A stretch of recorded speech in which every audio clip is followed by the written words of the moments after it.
Toyota Drummondville vous présente l'Express Audio. Passez nous voir pour découvrir la toute nouvelle BZ4X entièrement électrique, la nouvelle Crown, ainsi que notre grande gamme de produits hybrides et hybrides branchables.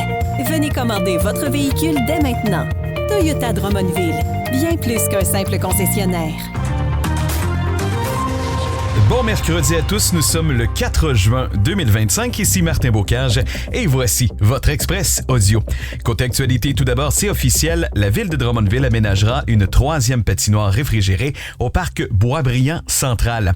Outre la patinoire à proprement parler, 85 pieds sur 200 pieds, le projet prévoit l'agrandissement du bâtiment de service de la piscine extérieure, de sorte que l'édifice soit dorénavant utilisé à l'année durant. Notons que la patinoire actuelle du parc Boisbriand Central demeurera accessible jusqu'à l'ouverture de la patinoire réfrigérée. Lundi soir, le conseil municipal a octroyé des contrats de services professionnels dans l'optique de concrétiser le projet en 2026. Mario Sévigny, maintenant, veut briguer un second mandat comme conseiller municipal dans le district 10 de la ville de Drummondville. Le Drummondvillois se dit particulièrement fier, de la réalisation du pavillon Patio Drummond, porté par le centre communautaire de loisirs Claude No au parc Boisbriand.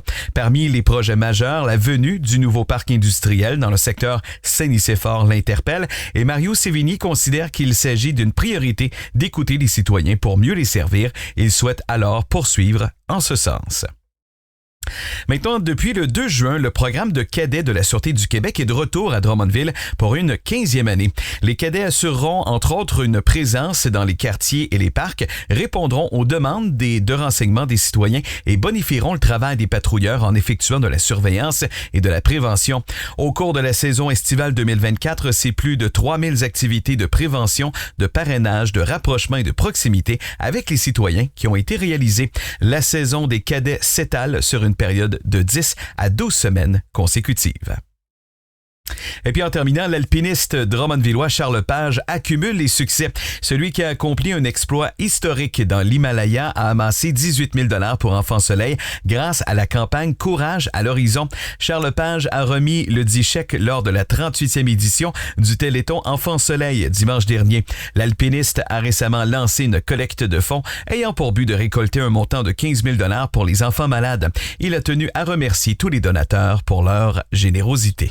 Voici votre segment Culture et Communauté.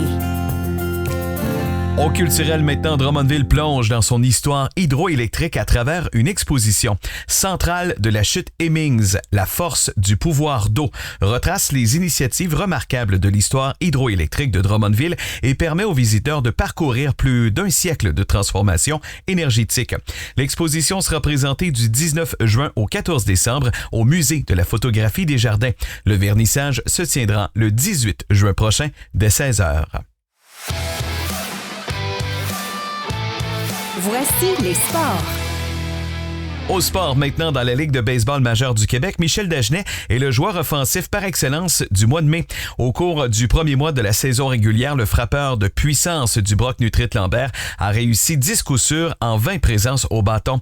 Le receveur de 28 ans a notamment cogné 2 doubles et 2 circuits, en plus de faire produire 6 points. Son coéquipier Alexandre Lapointe a également été considéré pour ce titre.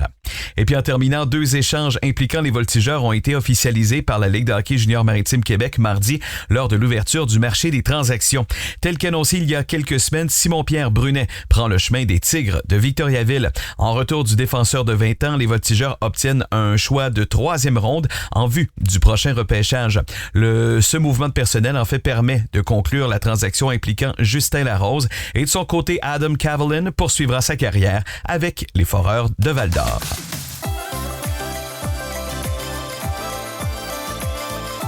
Voici la météo. Côté météo, aujourd'hui, c'est du soleil avec un maximum 29, humidex à 34 degrés. On va en profiter aujourd'hui. Jeudi, donc demain, c'est le retour des averses et des nuages avec un maximum à 22. Vendredi, des nuages 25. Et pour le moment, pour le week-end, on parle de 20 à 23 degrés avec des nuages et peut-être du soleil dimanche. Là, on va se croiser les doigts pour que ça change un petit peu, évidemment. Voilà ce qui complète votre bulletin d'information. On vous souhaite un excellent mercredi. On sera de retour demain pour d'autres nouvelles.